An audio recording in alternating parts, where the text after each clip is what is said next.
So, I'm about to ruffle some feathers, and I really don't give two fucks about any of your feelings. Welcome back to another episode of Her Take by Laila Jean You Says. Now, I'm going to talk about something that I've pretty much was venting because it seems like once a year during Black History Month, we always have a group of white people who want to be really extra and really showing their white fragility, expecting us to cuddle them and comfort them during this uncomfortable month when we're actually talking about the uncomfortable history. So let's get into it.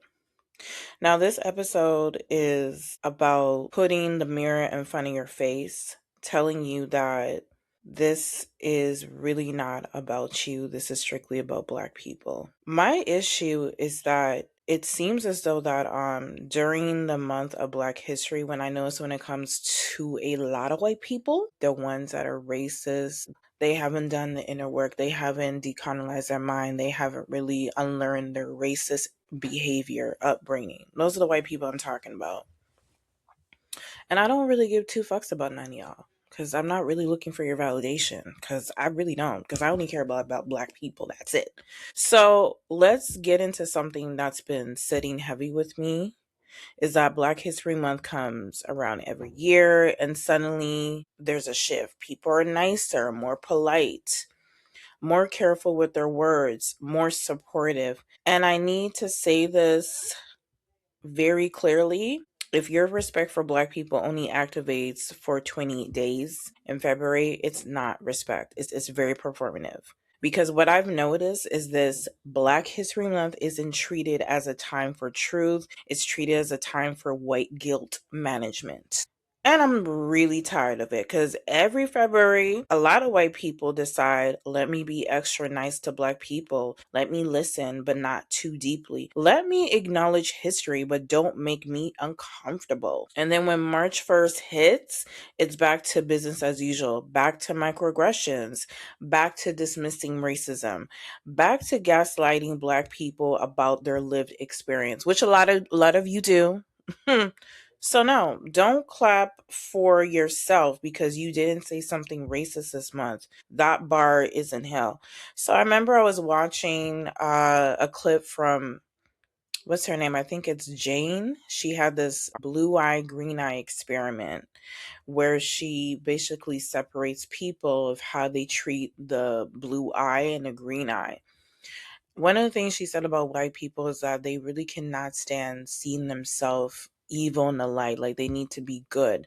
They do not want to be seen as looking evil, but only good because they believe that whiteness is good. And they really do believe that. They really think that they are superior and that their whiteness is good. But to be honest with you, it's really not because a lot of you are evil. And it's and I have to say this and be very transparent that there are a lot of white people in this world till this day who are doing the most heinous evil things towards especially Black people. Not only Black people, yes, Black people specifically, yes. And it seems as though when we talk about chattel slavery, when we talk about the genocide acts against Black people, they tend to think, oh, that happened like 200 years ago. No, this is happening till this day. There are lynchings that are happening, especially in America, in North America till this day. There was a few lynchings that happened. Who knows? There probably been a lot of lynchings that happened this year in 2025 that we don't even know of. And why is every time when a Black person is hanging on the tree, they literally have to rule it as a suicide when plain sight it was either the clan or a group of white people that unalive this poor innocent Black person all because of their skin color. What really pisses me off is that every month you are expecting me to hold your hand to make these 28 days comfortable for you. No, I don't want this to be comfortable for you. I want this to be very uncomfortable for you. That's what the fuck I want to do. If you're willing to decolonize your mind, unlearn those racist behaviors and that toxic behavior that you learn, then so be it. Do the anti-racism work. Do the change. But if you're not willing to do that, then no, I'm just going to be really honest with you. I don't trust white people. I don't trust anybody.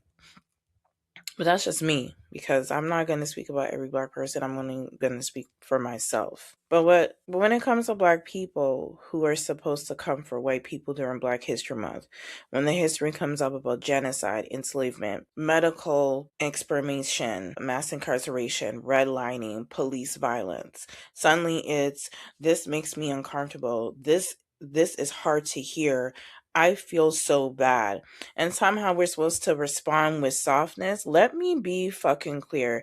Your discomfort is not my responsibility. Deflection is real. Your white tears keep me hydrated. Black people are not here to emotionally babysit white guilt. We are not here to reassure you that you're one of the good ones. And we are damn sure not here to rewrite history so it's easier for you to digest. Here's the truth that people don't like to sit with. History is violent because history was violent. If learning about Black history worldwide feels extreme, brutal, or disturbing to you, that's not because the story is exaggerated, it's because the violence was real. And the fact that the schools, especially in the US, are actively trying to erase Black American history tells me everything I need to know. Not only in America, but also here in Canada, is that Canada did not really teach us the true history of Black history. They didn't even want to teach us that there was slavery in Canada. They didn't want to teach us the segregation schools. They didn't want to teach us the things that they have done to Black people. They didn't even want to bring up the Ku Klux Klan, which is in Canada. They didn't want to bring that history. They didn't even want to bring the lynchings, the mobs. They didn't want to bring none of that happened in Canada and the US. None of that. But here's the thing. When it comes to worldwide Black history, that is something that's very important to us. Why do I need to forget what's happening in the past, what happening, especially in Canada, US, or worldwide, history? Why do I need to forget that? I need to remember that so I can learn from it? And I just feel as though that when it comes to Black history, it's just that they want us to only focus on the positive and not the uncomfortable history. History is going to be uncomfortable. History is going to be positive. We need to basically learn every aspect of it. And if it makes you uncomfortable, then maybe you are not here to fucking change. So let's talk about this need to be soft, presentable version that we've been seeing, such as Black joy, Black excellence, and Black creativity. But when those are the only stories people want to hear, that's also erasure. When it comes to Black history, I don't want to only hear about, Black people inventing things of what they contribute to, America, Canada, worldwide history. I want to hear the things that brought us to here. I want to hear how we implement those changes worldwide. I want to hear the uncomfortable history of how it started, where we got from point A to point C now. Those are the things I want to hear. We have to continue to keep talking about what happened, especially when it comes to slavery. We need to talk about, our ancestors, what they endured, because they are people, they are human beings, and we need to continue to tell their stories. Even when these other groups of people who think their race is superior, which the fuck they're not, because last time I checked, if you literally look at everything that Black people have contributed in North America and worldwide, we have contributed a lot. What the fuck have you contributed? All you have did is stole. You stole patent inventions from Black people. You stole ideas from Black people, make money. Not to mention, if you look at the music history, you stole the music and literally put it on the radio and make it yourself, but it sounds very unseasoned. Let's keep it a buck. Black people are the fucking blueprint. The culture is the blueprint. Black women are the fucking blueprint because y'all want to beat us so bad. Yes, I said the fuck what I said. If that makes you uncomfortable, I really don't give two fucks because it's the truth. I see other women who want to have the things that I have, and it's okay to admire somebody's beauty. But what you're not going to do is basically take credit from something that is created by a Black woman, such as braids, such as Fulani. What I'm noticing is that when it comes to white people, they tend to steal things and rename it. They don't give credit. They don't give appreciation. There has been a lot of cultural appropriation, especially from Black people and other groups of people as well. And the reason why Black people are gatekeeping is because they're not tolerating it. They're like, this is my culture. You can appreciate it. But what you're not going to do is appropriate and try to take it and make it yours because it looks very, very unseasoned. Whew. All right, let's get into it. So I do want to talk about a story that happened, and I'm just going to give an example. I was watching the movie Selma, and it was based on the true life story of Martin Luther King when he was at Montgomery. And this is a time when they didn't want to have African American people vote. During that time when I was watching that movie, I did learn some things and I did, already know some things, but let me just get straight to the point. After the movie was done, there was this woman. She was really crying. And when I say she was crying, it's like she was looking at us, me and my friend, to comfort her. And this is my issue when it comes to white people. If you're going to come to watch a documentary or watch a movie that's based on real events, and you're crying in the theater and you're expecting a Black person to comfort you, then you haven't done the work at all. You really haven't. You have not done the work because you still are showing your right fragility. You're still showing that I'm very uncomfortable. I need to be comfort. No, you don't need to be comfort. Nobody needs to hold your hand. You need to sit there, learn the history, learn the truth of what your race has done to a group of race that has not done nothing to you. But yet you want to sit here and cry. Boo hoo. I need to be helped. I'm going to use another example, but it's not really tied to Black history. Another example is like during 2020, during the COVID pandemic of Black Lives Matters, we had a lot of especially white women who had the audacity to think that they can actually speak over Black voices, especially Black women. What I'm noticing, especially when it comes to certain white women who date Black men, specifically who act this way, is that they think they have the authority to speak over Black women's voices and tell what their lived experience is just because they have a freaking biracial child or a Black man. You don't have the right to speak over a Black woman's voice. First of all, let me stop you right there in your tracks. What you're not going to do is sit here and think that you have the right to speak about my lived experience, think that you can speak over Black voices just because you're writing on BBC and tokening your Black child. It's not going to happen. And that's what happened during 2020 of Black Lives Matters during the pandemic, because a lot of these white women do it. And what I notice, especially when it comes to Black spaces, they want to come in and take over and speak over Black voices and tell you, this is what microaggression is. This is what racism is. This is what you're experiencing, and policing our voices. And that is what they do. Not on my watch. Not on my watch. Because let me tell you something. I refuse a non-Black person to come in my space and tell me who the fuck I am and what I experience. What makes you think you have the right to tell a Black person, especially a Black woman, of what her lived experience is? This is an issue that I have with certain white women. You just think that just because you're writing on BBC and you have a Black child, that you think you have the right to literally speak on Black experience because you have a biracial child. No, the fuck you don't. You don't have the right to speak over Black voices. You don't have the right to speak on other experience. What you need to do is sit on the sidelines and shut the fuck up. That's what the fuck you need to do. And if this really makes you feel uncomfortable, I don't give two fucks, because I'm really tired of your fucking white tears, because deflection is real again, because your fucking white tears keep me hydrated.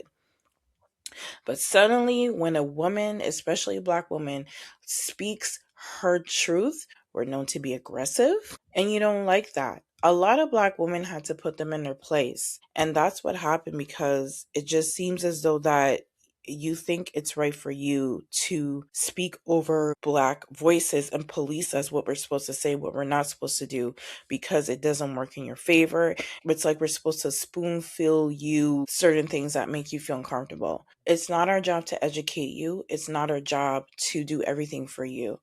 And I'm so glad that Black women are literally taking a stand to step back and said that I'm going to actually focus on me. I'm going to focus on my peace. Because when it comes to other marginalized group, especially the South Asians, the East Asians, and the Mexicans and Latin people, they expect us to do the emotional labor and help them when it comes to what's happening in their lopsided houses. That is not my job. My job is to worry about me. You need to focus on what's happening in your community and find a way to spread awareness. That is not Black people's job. That is not our job. Because if you want us to help you, you need to actually focus what's happening in your communities and face and unlearn the anti-Black racism that's happening in your communities. I don't see a lot of you doing that. I think Black people need to start practicing self-preservations, and that's what they need to do. But let's actually get back into what I was saying earlier, is that when it comes to Black history, it's very important that we actually, pass knowledge. But I do want to ask you this. Why do Black people have to emotionally babysit while white guilt every February? Why is that? When it comes to Black History Month, it's a diversity poster, it's a corporate email, it's a guilt cleanse or a group therapy session for white fragility. It's not about being nice, it's not about being honest. And honestly, honesty doesn't always feel good. So if you're listening to this and you feel uncomfortable, sit with that. Don't rush to explain it away. Don't demand reassurance. Don't ask Black people to soften the truth so you can sleep better at night. Because Black History Month isn't about your comfort. It's about truth. It's about memory. It's about refusing to let the past be erased. Just because it makes people uneasy and it bothers you, that is not my fucking problem. It really isn't. And another thing I want to say is that I'm just really sick and tired of seeing this happen repeatedly every year. I think Black people need to take a stand when it comes to presenting history. Don't make it comfortable for Black people, especially POC people. Make it uncomfortable for them. So at my work, we do have somebody that's coming in. They're going to be speaking about the diaspora African history. And what I notice when it comes to workplaces that tends to, acknowledge Black history, they tend to only acknowledge the happy and joy. And that really pisses me off because you basically don't want to talk about the uncomfortable things. You don't want to talk about the violence. You do not want to talk about the evilness. You just only want to talk about the good. It's good, but we need to speak about all aspects of history, how it affects, because I just feel like it's an erasure of my ancestors, of what they have to experience. We should talk about Atlantis slave trade. We should talk about chattel slavery. We should talk about the slavery that especially happened in America, the UK, the Caribbeans, especially worldwide, that has affected especially a group which affects the most, which is Black people. That's something that we should not erase at all. We should also talk about how these laws were implemented, how these changes were implemented for me as a Black woman able to vote, able to literally work somewhere where I can wear my kinky curly hair. We need to talk about those changes because till this day, Black women are being racial discriminated in workplaces when it comes to their hair. Black men till this day is being racial discriminated and racial profiled to this day when we're walking down the street. And especially here in Canada, US, we do have police brutality where you walk down being Black. If you have a hoodie, they call the police, and then all of a sudden, boom, you get shot in the back. Yeah, that's what's happening. But you know what? We're gonna save that for another day. I'm just really tired. But before you log off, I want to be clear about something. Black History Month is not about being liked. It's not about being palatable. And it's definitely not about making anyone feel comfortable. It's about remembering what systems want us to forget. It's about telling the truth even when it disrupts the room. So if this episode made you uncomfortable, ask yourself why and what you're going to do with that discomfort, which I don't give two fucks. Because growth doesn't come from silence, it comes from honesty. And and like I said, and for my Black listeners, your anger is valid, your exhaustion is real, and your memory matters. This is Her Take by Laila Jean Says, and we're not watering down the truth over here. Goodbye.